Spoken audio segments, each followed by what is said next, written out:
पर पब्लिक ने इनको चुन ही लिया है, इनके अलावा कोई निष्कर्ष ही नहीं है हमारे पास। उसके लिए इससे बढ़िया प्रत्याशी किसी को दिख ही नहीं रहा है, क्योंकि तो ये कानून भी जानते हैं और अपने व्यापारी के लिए लड़ना भी जानते हैं। हमारा महामंत्री कैसा हो, अजय आलम जैसा हो। पूर्वांचल की सबसे बड़ी मार्केट खड़कसराय में व्यापारी मंडल चुनाव। व्यापारियों में दिखी चुनावी माहौल को लेकर आशाओं की झलक।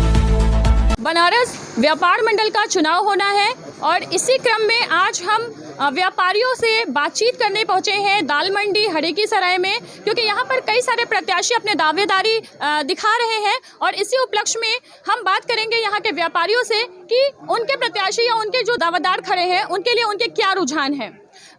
अभी यहाँ पर जो चुनाव होने वाले हैं व्यापार मंडल के, तो इस चुनाव से क्या लगता है कि व्यापारियों को क्या फ़ायदा हो सकता है? व्यापारियों को इसलिए फ़ायदा हो जाएगी, फ़ायदा होगा कि उनको जैसे मान लो परेशानी है कि बिजली कनेक्शन के लिए बहुत परेशानी यहाँ पर है, कनेक्शन दिया नहीं जा रहा है, कह दिया जाता है कि बकाया है, ये है, सारी परेशानी बता के खाली यहाँ पर आके बस धापा बोलते हैं और रसीद 10,000 की, 20,000 की, 50,000 की लोगों को धमका के उसका वसूली कर लेते हैं। क्या लगता है व्यापारियों की जो निजी समस्याएं हैं जो व्यापार को लेकर, जिसकी वजह से सही ढंग से व्यापार नहीं कर पा रहे हैं, उन समस्याओं की वजह से वो ठीक तरीके से खत्म होंगी? बिल्कुल बिल्कुल, क्योंकि हमें लगता है कि हमारे पहले हम लोगों को परेशानी होती थी तो हमारे लिए कोई खड़ा नहीं होता था। अब हम लोग अकेले ही लड़ते थे, प्रशासन आके दबा देती थी, कभी भी कह रही थी बंद कर दो बंद कर दो। अरे हम लोग व्यापार करने बैठे हैं भाई, खुद से कमा रहे हैं, जीएसटी दे रहे हैं, सब दे रहे हैं, लेकिन हम लोगों के लिए कोई खड़ा नहीं है। अब जो नेता बनेंगे हम कम से कम उनके पास जा सकते हैं और बोल सकते हैं अरे आप मेरे लिए बोल दीजिए। इतने लोग किस पे विश्वास दिखा रहे हैं? विश्वास तो हम लोग अपने भाई पे दिखा रहे हैं, अज्जू भाई। क्या नाम है भाई का? अजहर आलम अज्जू। किस पद के लिए खड़े हैं? महामंत्री पद के लिए। मैं उनको इसलिए जिताना चाह रहा हूँ क्योंकि वो मंडी के लिए जितने भी हम लोग के मतलब आसपास के लोग के लिए उन्होंने किया है। क्या किया है अभी तक? जब भी कुछ समस्याएं होती थी, जैसे बिजली वाले आ जाए चाहे पुलिस वाले आ जाए, तो इनको लोग आगे करते थे और ये समस्या का हल निकालते थे। इस वजह से हम लोग इनको इसलिए चुना गया क्योंकि ये प्रत्याशी जो है हम लोग के लिए एनी टाइम खड़े रहते हैं, तो इसलिए हम लोग ने इन्होंने चुना है।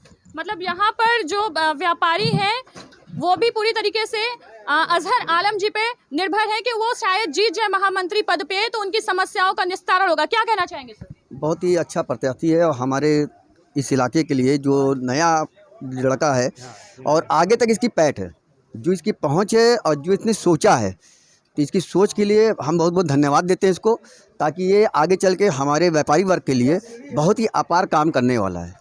जो इनकी सोच के अंदर रखा गया है, बहुत सारी समाधान इसने रखा सामने, जो यहाँ के पब्लिक हैं और पब्लिक के सामने इन्होंने समाधान दिया, उसके लिए बहुत बहुत धन्यवाद देना चाहिए। मतलब हम ये कह सकते हैं कि पब्लिक ने खुद चुना है अपनी समस्याओं का निस्तारण करने के लिए, पर पब्लिक ने इनको चुन ही लिया है, इनके अलावा कोई निष्कर्ष ही नहीं है हमारे पास।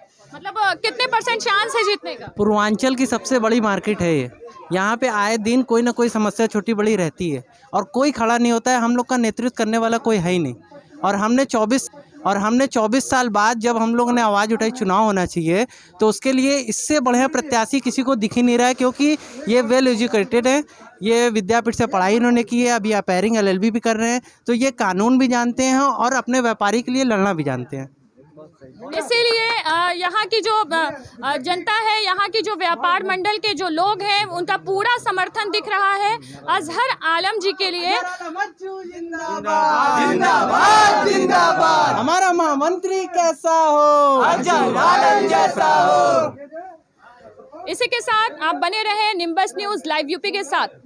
मैं आइए बनाते हैं आत्मनिर्भर भारत, आइए मनाते हैं भारत की आजादी का अमृत महोत्सव।